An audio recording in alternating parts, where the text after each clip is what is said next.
കണ്ടുകൊണ്ടിരിക്കുന്നവർ, പല സിനിമകൾ അല്ലെ ഈ മാധ്യമ ചാനലുകൾ ഇങ്ങനെയുള്ള ഓരോ കാര്യങ്ങളും കാണുന്നവർക്ക് എന്തായാലും അതിൻ്റെ ഒരു ഇൻഫ്ലുവൻസ് വരുമല്ലോ. അപ്പം നമ്മൾ എന്താണ് അതിനകത്തൊരു പ്രിക്കോഷൻ എടുക്കാൻ പറ്റുന്നത്? നമ്മൾ വചനത്തിൽ കൂടുതൽ വളരുവോ? അത് എന്താണ് അതിൻ്റെ അകത്തൊരു ക്വാളിറ്റി ടൈം നമ്മൾ ഷെയർ ചെയ്യുന്നത് എടുക്കാൻ കഴിയുന്ന? ഞാൻ നേരത്തെ പറഞ്ഞില്ലേ, ഇപ്പം ഈ മയക്കുമരുന്നിനെ കുറിച്ചും ഇങ്ങനെയുള്ള ലഹരി ഉപയോഗങ്ങൾക്കെതിരെ ഇപ്പം ഗവൺമെന്റ് വളരെ വളരെ കാര്യമായിട്ട് പ്രവർത്തിക്കുന്നുണ്ട്. അല്ല, ഞാനത് പറയാം. അവർ പ്രവർത്തിക്കുന്നുണ്ട്. പിന്നെ പോലീസ് ഡിപ്പാർട്ട്മെന്റ്, എക്സൈസ്, അവരെല്ലാം ചെയ്യുമ്പോൾ തന്നെ ഞാൻ ഈ അടുത്തിടെ പറഞ്ഞു സുവിശേഷം ഘോഷിക്കപ്പെടണം. ഞാനത് പറയാൻ കാരണം, റെയ്നാഡ് ബോംഗെ എന്ന് പറഞ്ഞൊരു സുവിശേഷകന് നൈജീരിയയിൽ ഒരിക്കൽ അദ്ദേഹം പ്രസംഗിക്കുമ്പോൾ, ശ്രദ്ധിച്ചോണം, വേറെ ഗുണദോഷങ്ങളൊന്നുമല്ല, ബോധവൽക്കരണമല്ല, അദ്ദേഹം ദൈവവചനം പ്രസംഗിക്കുമ്പോൾ ജനങ്ങളുടെ ഹൃദയത്തിൽ മാനസാന്തരം ഉണ്ടായിട്ട് രാത്രിത്തെ മീറ്റിങ്ങിന് അദ്ദേഹത്തെ വിളിച്ച് പറയാം, സാറേ ഗ്രൗണ്ട് മുഴുവൻ മോഷ്ടിച്ച സാധനങ്ങൾ ആൾക്കാർ കൊണ്ട് വെച്ചിരിക്കുക. നമുക്കറിയാം, ഒരു സാധനം മോഷ്ടിച്ചോ എന്ന് പറഞ്ഞാൽ പോലും നമ്മുടെ പോലീസുകാർ എന്തുമാത്രം മുറകളിലൂടെ അവരെ തെളിയിക്കുന്നത് അല്ലേ. പാപബോധം വന്നപ്പോൾ ഇതുങ്ങളതെല്ലാം അവിടെ കൊണ്ടുവന്ന് വെച്ച് മോഷ്ടിച്ച റെഫ്രിജറേറ്റർ, അറിയാലോ, ഓരോ സാധനങ്ങൾ, എസി, അത് ഇത്, ഫ്രിഡ്ജ്. അപ്പം ഇത് കൊണ്ടുവച്ചപ്പോൾ അങ്ങനാണെങ്കിൽ സുവിശേഷം ലോകത്തിൽ പ്രസംഗിക്കപ്പെടണം, അതിനുള്ള അവസരം കൊടുക്കണം. മതപ്രഭാഷണമല്ല, ഏതാ ഞങ്ങളുടെ മതം വലുതാ, നിങ്ങളുടെ മതം അങ്ങനല്ല.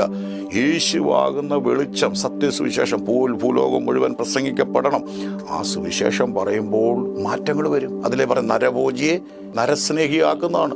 ആദിമകാലങ്ങളിൽ നമുക്കറിയാമല്ലോ, സുവിശേഷമല്ലേ ഇവിടെ തുടക്കങ്ങൾ, വിദ്യാഭ്യാസത്തിനും പല കാര്യങ്ങളും മിഷണറിമാർ വന്നല്ലേ പല കാര്യങ്ങളും, പല സംസ്കാരങ്ങളിലേക്ക് നമ്മൾ വന്നത്. അതൊന്നും ആർക്കും നിഷേധിക്കാനൊക്കത്തില്ലല്ലോ. അപ്പം അതാണ് അതിന് പോംവഴി. പാസ്റ്റർ പറയുന്ന ഒരു ആസ് എ ക്രിസ്ത്യൻ ഒരു ഉപദേശം എന്ന രീതി പറയുന്നത്, നമ്മൾ സുവിശേഷം ഘോഷിക്കുന്നതിനുള്ള ഇമ്പോർട്ടൻസ് വളരെയധികം. സുവിശേഷം ഘോഷിക്കുന്നതിന്റെ ഇമ്പോർട്ടൻസ് ജീവിച്ചൂടെ കാണിക്കണം. ഇപ്പം ഞാൻ വിശ്വാസിയാ, ഭാഷ എന്ന് പറഞ്ഞിട്ട് കാര്യമില്ല. ഇപ്പം എന്നെ സംബന്ധിച്ച് എനിക്ക് ഇപ്പം ഇവിടെ നമ്മൾ എന്തൊക്കെ ഇടപെടുന്നത്, ആരോ എങ്ങാണ്ട് സിനിമ ഇറക്കുന്നു, അത് എന്തെങ്കിലും ആയിക്കോട്ടെ. പക്ഷെ ഞാൻ അതിൻ്റെ ചില ടീച്ചറെ എന്ന് പറഞ്ഞിട്ടുണ്ട് മറഞ്ഞിരിക്കുന്ന അപകടങ്ങൾ കണ്ടപ്പോൾ ഞാൻ പറയുകയാണ്, ഇത് ചതിക്കുഴിയിലേക്ക് നമ്മളെ കൊണ്ടുപോകത്തേ ഉള്ളൂ. അതിന് ചെയ്യേണ്ട സിനിമാ മേഖലകളിൽ നിന്ന് ഇനിയൊരു ചേഞ്ച് വരണം. അവർക്ക് മാർക്കറ്റിങ്ങിന് എന്തായാലും ജനം ഉണ്ടെങ്കിൽ ഇത് വ്യവസായം ഉണ്ടല്ലോ. അപ്പോൾ ജനത്തിന് വേണ്ടി എത്രയോ കാര്യങ്ങളുണ്ട്. എത്രയോ നമുക്കറിയാം, ഈ കുടുംബ ചിത്രങ്ങൾ ഇല്ലേ, ഇപ്പോഴത്തെ അവർക്കറിയാം. ഇപ്പം പല കാര്യങ്ങളും മാറ്റാം, നമ്മുടെ ചെറുപ്പകാലങ്ങൾ പോലല്ല. എന്നാൽ പോലും ഇതൊക്കെ ഒന്ന് കുറച്ചോണ്ട് ഇങ്ങനെയുള്ള ആ ഒരു മതത്തെയും, ഇത് ഹിന്ദു ആയിക്കോട്ടെ മുസ്ലിം ആരെയും നിങ്ങൾ വ്രണപ്പെടുത്താൻ നിങ്ങൾക്ക് ന്യായമായിട്ട് അല്ലേ, നിങ്ങൾക്ക് അതിനുള്ള ആവിഷ്കാര സ്വാതന്ത്ര്യമുണ്ട്. പക്ഷെ ഞങ്ങളിത് പറയുന്നത് നിങ്ങൾ ചെയ്ത തെറ്റിനെക്കുറിച്ച് മാത്രം ആ ഒരു വിഷയമല്ല എടുത്ത് പറഞ്ഞ്, ഞങ്ങളുടെ ശത്രുവാണ് ഈ ലൂസിഫർ. അവനെന്ന് പറയുന്ന വീണുപോയ ദൂതനാണ്, അവൻ ഇരുട്ടിൻ്റെ ശക്തിയാണ്. അവൻ ഒറ്റ കാര്യം കൂടെ പറഞ്ഞ് ഞാൻ കൂടി, അവൻ നിങ്ങളെ ഉയർത്താവുന്നിടത്തോളം ഉയർത്തും. നിങ്ങളും അവനൊരു ഡീലിങ്ങില്ല. കാര്യം യേശുവിൻ്റെ രക്തത്താൽ വീണ്ടെടുക്കപ്പെട്ടവരാണ് സൃഷ്ടിതാവായ മനുഷ്യൻ. അവരെ വീണ്ടെടുക്കാൻ സകല മാനവജാതി, പലരും പറയും ക്രിസ്ത്യാനികളുടെ ദൈവം യേശു അല്ല, സകല മാനവജാതിയെ വീണ്ടെടുക്കാൻ. ഞാനല്ലേ പറഞ്ഞ, ഞാൻ ക്രൂസൈഡ് പറഞ്ഞപ്പോൾ കണ്ടില്ലേ, ഒരു കൈ ഒടിഞ്ഞ ഒരു സഹോദരൻ, ഒരു നിരീശ്വരവാദി, കേട്ടായിരുന്നു അതിന്, ഞാൻ മറ്റേ വീടിക്കത്ത് പറഞ്ഞിട്ടുണ്ട്. അദ്ദേഹം അത് വർഷങ്ങൾക്ക് മുമ്പ്, പ്രത്യേകിച്ച് കലാകാരന്മാർക്കൊക്കെ ഈ ഞാനും നിരീശ്വരവാദം പറഞ്ഞു നടന്ന ആളാണ്. അപ്പം രേഖപരമായി പഠിക്കുന്ന സമയത്ത് അപ്പോൾ ഇങ്ങനെ പറയുമ്പോൾ അദ്ദേഹത്തിന് ബുദ്ധിമുട്ട്. ഞാൻ കൈക്ക് എന്താ പറ്റി, അത് ഉയർത്താനൊക്കെ ഒത്തിരി ഡോക്ടർ പറഞ്ഞു ഇത്ര ദിവസം കഴിഞ്ഞു. അപ്പം ഞാൻ അന്ന് നല്ലൊരു കുറുവയെ നിൽക്കുന്ന സമയം, കാരണം എന്തോ ഒരു സൗകര്യമൊക്കെ നടന്നു. ഞാൻ പറഞ്ഞു കൈ ഒന്ന് ഉയർത്തിക്കുക, വിശ്വാസത്തോട് പറഞ്ഞു. വൈഫും പറഞ്ഞു കൈ ഉയർത്താനൊക്കത്തില്ല, എങ്കിലും പറഞ്ഞു ഭാഷ പറഞ്ഞില്ലേ കൈ ഉയർത്തുമ്പോഴും അദ്ദേഹം പറഞ്ഞെന്നറിയോ, യേശു ഞാൻ കുറ്റപ്പെടുന്നില്ല, നിങ്ങൾ പറഞ്ഞ സത്യമാണ്, യേശു അന്നത്തെ ഒരു വലിയ സംഭവമായിരുന്നു. പക്ഷെ ദൈവപുത്രനാണെന്ന് എനിക്ക് വിശ്വസിക്കാൻ കഴിയുന്നില്ല. അന്ന് രാത്രി ഞാൻ ദൈവത്തോട് ചോദിച്ചു, കർത്താവേ അദ്ദേഹം അങ്ങനെ പറഞ്ഞിട്ട് നീ എന്തിനാ കൈ സൗഖ്യമാക്കി? ദൈവം പറഞ്ഞു, എൻ്റെ സൃഷ്ടിതാവിനുള്ള സ്നേഹമാണ്. ആ സ്നേഹമാണ് താണഭൂമിയിൽ ഇറങ്ങി തങ്കിലെ ചോര തന്ന് നമ്മെ വീണ്ടെടുത്തു അല്ലേ. ഞങ്ങളുടെ ഒരു അമ്മാമ പറയുമായിരുന്നു, പണ്ട് വെള്ളത്തിൽ മുങ്ങിച്ചാന്നപ്പോൾ ഒരാൾ പുതപ്പെട്ട് കൊടുത്തു. എന്നും പറയും, ആ കൊച്ചമ്മ പുതപ്പെട്ട് തന്നുകൊണ്ട് അതിന് രക്ഷപ്പെട്ടു. നമുക്ക് പുതപ്പല്ലല്ലോ, തൻ്റെ ജീവനെ തന്നില്ല. ആരെങ്കിലും ആർക്കും വേണ്ടിയാലും മരിക്കൂ, സകല മാനവജാതിക്ക് വേണ്ടി. അങ്ങനെയുള്ള സ്നേഹത്തിൻ്റെ മുമ്പിൽ ഇതുപോലുള്ള പഞ്ചാര മധുരം പൊതിഞ്ഞ ഭാഷാണം ജനങ്ങളിൽ കൊടുക്കുമ്പോൾ ബ്രദർ ചോദിച്ച് സ്വാധീനിക്കുമോ? ഞാൻ ചോദിച്ചോട്ടെ, 3.5 മണിക്കൂർ, ഇപ്പം സിനിമ എത്ര ലെങ്ത് എനിക്കറിയത്തില്ല. അത്രയും പോയിരിക്കുന്ന ഒരാളെ സംബന്ധിച്ച് പറഞ്ഞാൽ ഫുള്ളി അവരെ കോൺസെൻട്രേറ്റ് ഇല്ല, അവരുടെ ഉപബോധ മനസ്സിലേക്ക് അത് വലിച്ചെടുക്കുന്നുണ്ട്. തീർച്ചയായിട്ടും വരുന്നുണ്ട്. നമുക്കല്ലേ പലരും കുഞ്ഞുങ്ങൾ പോലും നമ്മൾ ശ്രദ്ധിച്ചിട്ടുണ്ട്. കുഞ്ഞുങ്ങളെങ്ങനെ വരുന്നത്, മാതാപിതാക്കളുടെ സംസാരം, പ്രകൃതം, ഇത് നമ്മളെ സ്വാധീനിക്കുന്നുണ്ട്. നല്ല കാര്യങ്ങൾ നിങ്ങൾ നല്ല കാര്യങ്ങൾ ചെയ്യും. നിങ്ങൾ മറഞ്ഞ് ചെയ്യുന്ന കാര്യങ്ങളെ അതിനെ മാറ്റി ആ മറ്റവൻ നിങ്ങൾക്ക് പ്രയോജനം തരുമെന്ന് പറഞ്ഞുകൊണ്ട് അവനെ ഉയർത്തുന്നതിന് പകരം നിങ്ങളുടെ വിശ്വാസം അനുസരിച്ചുള്ള നിങ്ങൾ ചെയ്തു, ഞങ്ങൾക്ക് പ്രശ്നമില്ല. പക്ഷെ ദൈവവചനത്തെ തുടരുത്, അത് അബദ്ധമാണ്, അത് അപകടമാണ്. അത് ദൈവം കൈകാര്യം ചെയ്യും. ദൈവം ദോഷത്തിനായിട്ടല്ല, ദൈവം ഉടനെ ശിക്ഷിക്കുകയല്ല, പക്ഷെ എല്ലാവൻ ശിക്ഷിക്കും. പലരും ചിലപ്പോൾ ചിന്തിക്കും ദൈവം, കാരണം ദൈവം ശമരിയ പട്ടണത്തിൽ പോലും ദൈവം വന്ന് അവർ സുവിശേഷം അനുസരിക്കാത്തവരെ പത്രോസും കൂട്ടരും പറഞ്ഞു ഏലിയാവ് തീ ഇറക്കി ദഹിപ്പിച്ച പോലെ ഇവരെ ദഹിപ്പിക്കല്ലോ. കർത്താവ് നിങ്ങൾ ഏത് ആത്മാവിന് അധീനര്?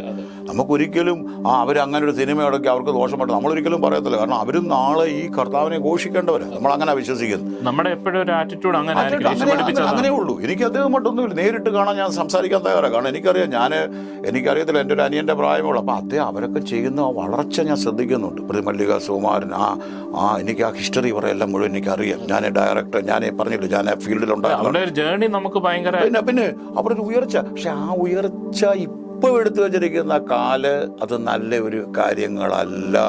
അതിനകത്ത് ശരിക്കും ഞാൻ പറയാം, സാത്താനിക് വർഷിപ്പ്, അങ്ങനെയുള്ള വർഷിപ്പേഴ്സിന് അങ്ങനെയുള്ള എന്തോ ഒരു ഹാൻഡ് ഇതിൻ്റെ പിൻപിലുണ്ട്. അതുകൊണ്ട് ഞങ്ങൾ പറയുകയാണ്, വചനത്തിൻ്റെ മുമ്പിലെല്ലാം തകരും. അതാണ് ദൈവവചനത്താൽ ഒരിക്കലും ദൈവവചനത്തെ കോട്ടാനോ ദൈവവചനത്തെ തകർക്കാനോ മാറ്റാനോ അതിൻ്റെ വള്ളി മാറ്റാനോ ദൈവം ആരെയും അനുവദിച്ചിട്ടില്ല, അനുവദിക്കത്തുമില്ല. ഇനി എന്തെങ്കിലും പറയാനുണ്ടോ? പക്ഷേ ഇപ്പം ഇങ്ങനെ പല കാര്യങ്ങളിലും ഇപ്പം നമ്മൾ പറയുന്നല്ലോ. ഇപ്പൊ പൊതുവെ നമ്മുടെ ഒരു രീതി നമ്മൾ പൊതുവെ സിനിമ അങ്ങനെ കാണുന്ന, പ്രത്യേകിച്ച് പാസ്റ്റേഴ്സ് ഒന്നും ഒട്ടും കാണാറില്ല. ഞാൻ കാണാറില്ല. ഞാൻ പറഞ്ഞില്ല, ഞാൻ പറഞ്ഞ ഒരു ദിവസം ഞാൻ 3 സിബിലിയും കണ്ട ആളാ കർത്താവിനെ അറിയാത്ത ചെറുപ്പകാലങ്ങൾ. അപ്പം ഞാൻ എൻ്റെ യേശുവിനെ അറിഞ്ഞ പിന്നെ പ്രത്യേകിച്ച് ഞാനാണ് തിയേറ്ററിൽ പോയിട്ടില്ല. അഥവാ എന്തെങ്കിലും മൊബൈൽ എടുത്ത് പോലെ കണ്ടാൽ പോലും ഞാൻ ശ്രദ്ധ കൊടുക്കാറില്ല. അത് വേറെ ലോകമാണ്, നമ്മൾ അതിനകത്തോട്ട് പോകാറില്ല. മൊത്തത്തിൽ ഇൻട്രസ്റ്റ് മാറി. ഇപ്പം ഇതൊരു പവർഫുൾ മീഡിയ ആണല്ലോ ഇപ്പം സിനിമ. ഇപ്പം നമ്മൾ ഈ സുവിശേഷം പറയുന്നു, പ്രസംഗിക്കുന്നു. നമ്മൾ ഈ മീഡിയയിൽ ഇപ്പം സിനിമ ആയിക്കോട്ടെ, അല്ലെങ്കിൽ മറ്റ് ഷോർട്ട് ഫിലിം ആയിക്കോട്ടെ, അല്ലെ ഒരു നാടകം പോലെയോ, ഇതൊക്കെ അതൊക്കെ അതിൻ്റെ അകത്തൊരു എന്റർടൈൻമെന്റും ഉണ്ട്, ഒരു മെസ്സേജ് കൺവേ ചെയ്യുന്നുണ്ട്. അപ്പൊ ആ കാര്യങ്ങൾ നമ്മൾ ഒരു ക്രിസ്ത്യാനി അല്ലെ ഒരു പെന്തക്കോസ്തുകാരൻ നമ്മുടെ ആശയങ്ങളെ നമ്മൾ പ്രചരിപ്പിക്കാനോ അല്ലെങ്കിൽ തന്നെ നമുക്ക് ആത്മീയമായിട്ട് ബലപ്പെടുത്താൻ പോലും അത് ഉപയോഗിച്ചുകൂടെ? നമ്മുടെ ഈ പാരമ്പര്യങ്ങൾ വന്ന് കിടക്കുന്ന പ്രശ്നം എന്താണെന്ന് ചോദിച്ചാൽ, രാഷ്ട്രീയത്തിൽ വീണ്ടും ജനിച്ചവർ വരുന്നതിന് താല്പര്യമില്ല. ശ്രദ്ധിക്കണം, ഈ സിനിമാ ലോകത്ത് വീണ്ടും ജനിച്ചവർ രക്ഷിക്കപ്പെട്ടവർ വേണം. യേശു ചുങ്കക്കാരുടെയും പാവികളുടെയും ഭക്ഷണം കഴിക്കുമ്പോൾ എന്താ പറഞ്ഞു? അവൻ ചുങ്കക്കാരുടെയും പാവികളുടെ യേശു എന്താ പറഞ്ഞ്? രോഗിക്കാണ് ആരെ വേണ്ടത്? വൈദ്യന്. അപ്പം അങ്ങനെയുള്ളവരുടെ ചെല്ലുമ്പോൾ നമുക്കും ഇപ്പം അവർ മീഡിയയിലൂടെ ചെയ്യുന്ന പോലെ നമുക്ക് ചെയ്യാം. പക്ഷേ ഒരു വിശ്വാസം അതിനകത്തുണ്ടോ? ഇല്ല. ചെയ്യണം. ഞാനതുകൊണ്ടാണ് പറഞ്ഞ ചെറിയ ഷോർട്ട് ഫിലിം, ചെറിയ കാര്യങ്ങളിലൂടെ നമ്മളും നമ്മുടെ രീതിയിൽ, ഇപ്പം ഞാൻ എൻ്റെ നാവ് കൊണ്ടല്ലേ പറഞ്ഞ് ഇത്രയും കാര്യങ്ങൾ. എനിക്ക് അല്ലാതെ തന്നെ എനിക്ക് വിഷ്വൽ ചെയ്യാം. എനിക്ക് അതിനകത്തൂടെ എന്തല്ലേ മീഡിയയിലൂടെ എനിക്ക് അതല്ലാതെ തന്നെ ഒരു ഓറൽ അല്ലാതെ തന്നെ നമുക്ക് ഫീൽ ചെയ്യാം. ആ ലെവലിൽ എനിക്കും ചെയ്യാൻ കഴിയും.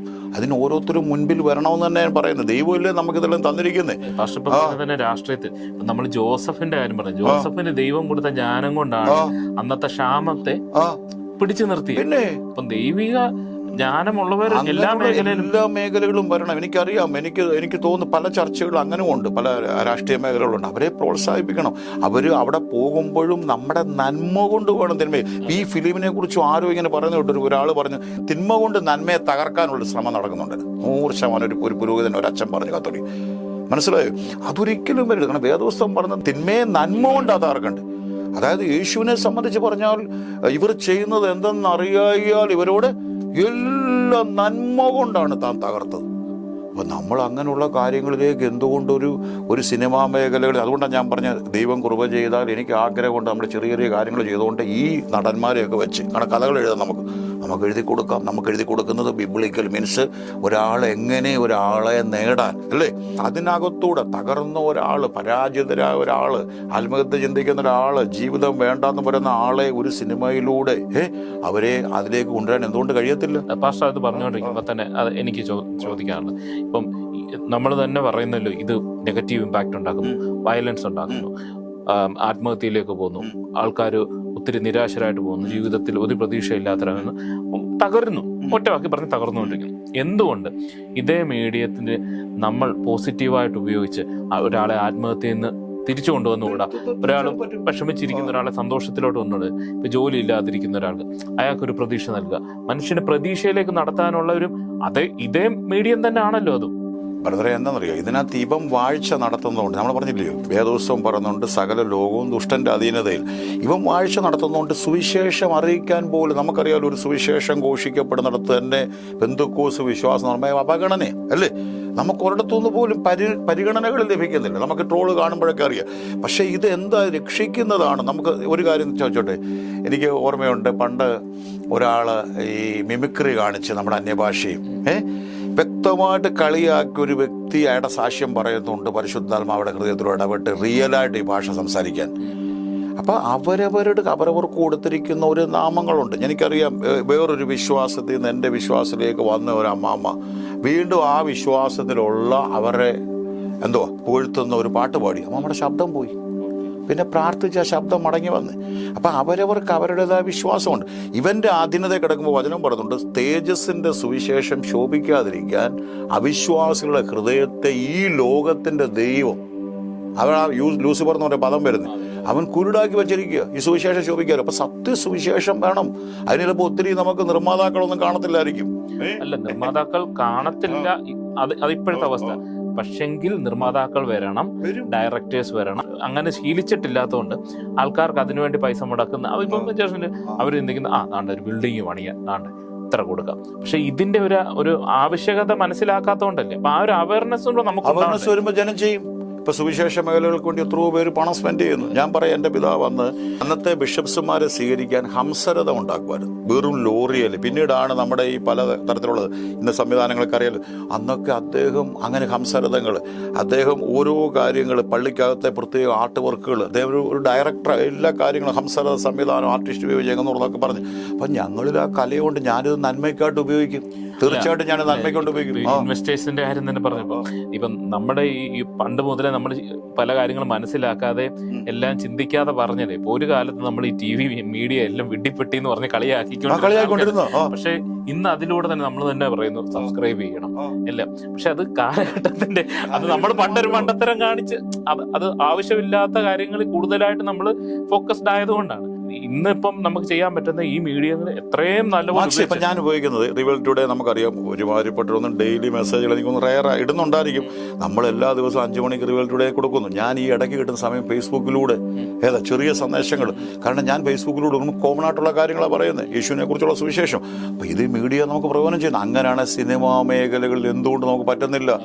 ഈ മുരളി ഗോപി എഴുതുന്ന പോലെ നമ്മൾ നല്ലൊരു തിരക്കഥ എഴുതി കൊടുത്താലോ? പറ. അല്ലെ ഈ പൃഥ്വിരാജ് എന്ന് പറഞ്ഞ നല്ല നടൻ, അല്ലെ നല്ല ആക്ടർ, അല്ലെങ്കിൽ നല്ലൊരു ഡയറക്ടറുടെ കയ്യിലേക്ക് നല്ലൊരു സാധനം കൊടുത്താലോ? അതിനെ വിജയിപ്പിക്കരുത്. ഈ സാത്താൻ, ഈ ലൂസിഫർ ഇതിന് ഇമ്പാക്ട് ചെയ്യുന്നെങ്കിൽ നമ്മുടെ ദൈവത്തിന് ഏറ്റവും അധികം കഴിയും. അങ്ങനെയുള്ള കലാകാരന്മാരെ, അങ്ങനെ ഇപ്പൊ എഴുത്തുകാര്, നമ്മുടെ ചർച്ചകളിൽ നോക്കിയേ, ഒരു എഴുത്തുകാർക്ക് എന്താണ് അവർക്ക് ഒരു ക്രിസ്തീയ മേഖലയിലുള്ള അങ്ങേറ്റം പോയ ഈ പറയുന്ന പോലെ ഒരു മാധ്യമം, ഒരു പത്രം, അതിനപ്പുറമായിട്ടുള്ള വളർച്ചയുള്ള ഒരു മേഖലയായിട്ട് ഞാൻ പറയുന്ന എല്ലാവരും ഈ പ്രത്യേകിച്ച് സുവിശേഷവുമായി ബന്ധപ്പെട്ട് ഇങ്ങനെ തന്നെ പറയാം, ജനങ്ങളെ നന്മയിലേക്ക് കരം പിടിച്ച് കയറ്റുന്ന ലേഖനങ്ങൾ, കഥകൾ, തിരക്കഥകൾ, അതിലേക്കൊക്കെ വന്നു കഴിഞ്ഞ് വേറെ ഒന്നുമല്ല. ഇപ്പം ഞാൻ ഇന്നൊരു മതമെന്ന് ഞാൻ പറയുന്നില്ല ഒരിക്കലും. അല്ലെങ്കിൽ ഇപ്പം ഞാൻ പറയും, ഇപ്പം നമ്മുടെ രീതിയിൽ പറയുമ്പോൾ യേശുവിനെ കുറിച്ചുള്ള, പക്ഷെ നിങ്ങൾക്ക് ജനങ്ങളെ നന്മയെ നയിക്കുന്ന എന്തും നിങ്ങൾക്ക് ചെയ്യാം. അങ്ങനെ എത്രയോ സിനിമകളിലൂടെ അങ്ങനെ എത്രയോ കാര്യങ്ങൾ ആദ്യകാലങ്ങളിൽ വന്നിട്ടുണ്ടല്ലേ. അപ്പം അങ്ങനെ നിങ്ങൾക്ക് ചെയ്യാം. ഇപ്പം ഞങ്ങൾ പറയുമ്പോൾ ഞാൻ ക്രിസ്ത്യൻ സുവിശേഷകനായതുകൊണ്ട് ഇവാഞ്ചലിസ്റ്റ് ഞാൻ എൻ്റെ രീതിയിലായിരിക്കും പറഞ്ഞത്. നിങ്ങൾക്ക് നിങ്ങളുടെ രീതിയിൽ നന്മ ഘോഷിക്കണം എന്നുള്ളതേ ഉള്ളൂ അല്ലേ. നമുക്ക് വേറെ ഒന്നും നമ്മുടെ അടിച്ചേൽപ്പിക്കാൻ നമ്മൾ ശ്രമിക്കുന്നില്ല. അപ്പം എന്നെ സംബന്ധിച്ച് 3 കാര്യമാണ് ഞാൻ കേട്ടത്. ഒന്ന്, പിതാവിൻ്റെയും പുത്രൻ്റെയും ഇടയ്ക്ക് ഇരുട്ടിൻ്റെ പൂവ്. അതിന് മറുപടി പറഞ്ഞു. ആദിയിൽ വചനം ഉണ്ടായിരുന്നതിനെ കുറിച്ച് വിശദീകരിച്ചു. പിന്നെന്തോ, ദൈവപുത്രൻ തെറ്റ് ചെയ്താൽ, ഇതേക്കുറിച്ചെല്ലാം നമ്മൾ പറഞ്ഞു. അവിടെ ഒന്നും തെറ്റ് സംഭവിച്ചിട്ടില്ല. പക്ഷേ ഒറ്റ പ്രാർത്ഥനയേ ഉള്ളൂ. നമുക്ക് വളരെ ഹൃദയവേദനയുണ്ട് ബ്രദറെ. കാര്യം ഈ പേപ്പറുകൾ ഈ പ്രാവശ്യം വായിക്കുമ്പോൾ കണ്ടില്ലേ, വെഞ്ഞാറുമൂട്ട് 3-4 പേരെ കൊന്ന വ്യക്തി വീണ്ടും ഞാൻ കൊല്ലാനിരിക്കുകയായിരുന്നു. പീഡനങ്ങൾ വെട്ടുന്നു, കുഞ്ഞുങ്ങൾ കുഞ്ഞുങ്ങളെ. കർത്താവ് പറഞ്ഞു അവിടെ ക്ഷാമം. നിങ്ങൾ കണ്ടോ, തായ്ലൻഡിലെ കെട്ടിടം വന്നു കണ്ടോ, വലിയ കെട്ടിടങ്ങൾ കണ്ടോ, സിഗരറ്റ് വീഴുന്നല്ലോ. കർത്താവ് അതിന് മുമ്പ് എന്താ പറഞ്ഞ്? അവർ ചോദിച്ചു ലോകാവസാനത്തിൻ്റെ അടയാളം എന്തുവാ? അവിടെ ഭൂകമ്പം, ജാതിയോട് രാജ്യം, നമുക്കിടയിലെ ഗ്യാസ് ചർച്ചകൾ ഉണ്ടായിട്ടും വീണ്ടും കണ്ടോ കുരുതിയോടെ നിൽക്കുന്നുണ്ടോ?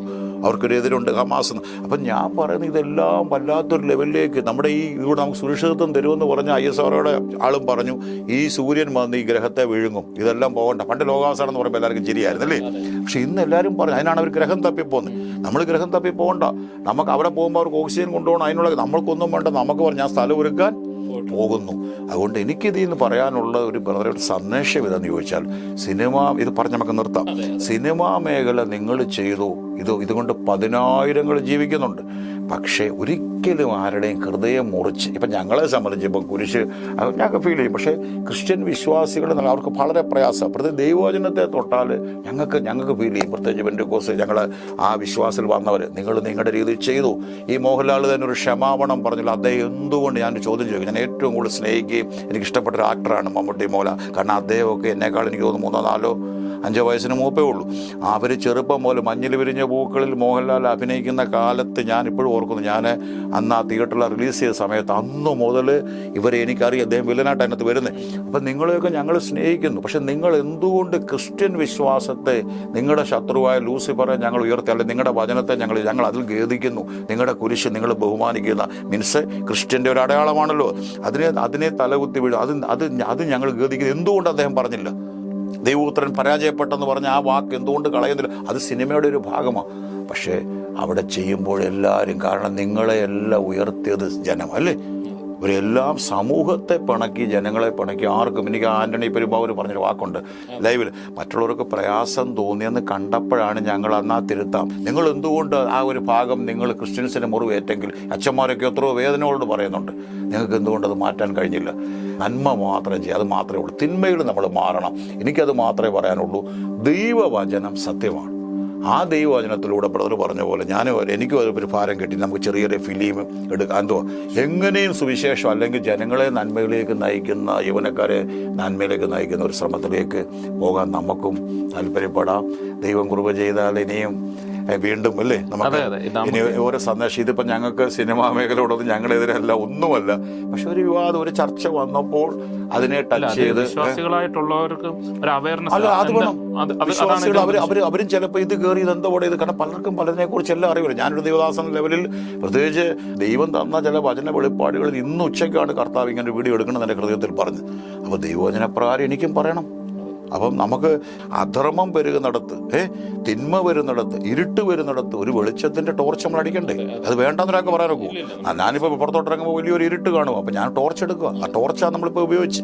അതുകൊണ്ട് എല്ലാവരെയും അനുഗ്രഹിക്കട്ടെ. പൃഥ്വിരാജ്, താങ്കൾ നല്ല സിനിമകൾ എടുത്ത് നിങ്ങൾ എഴുതി, മോഹൻലാൽ, നിങ്ങളെല്ലാം ദൈവം അനുഗ്രഹിക്കട്ടെ. ഞങ്ങൾക്ക് ഇതേ ഉള്ളൂ.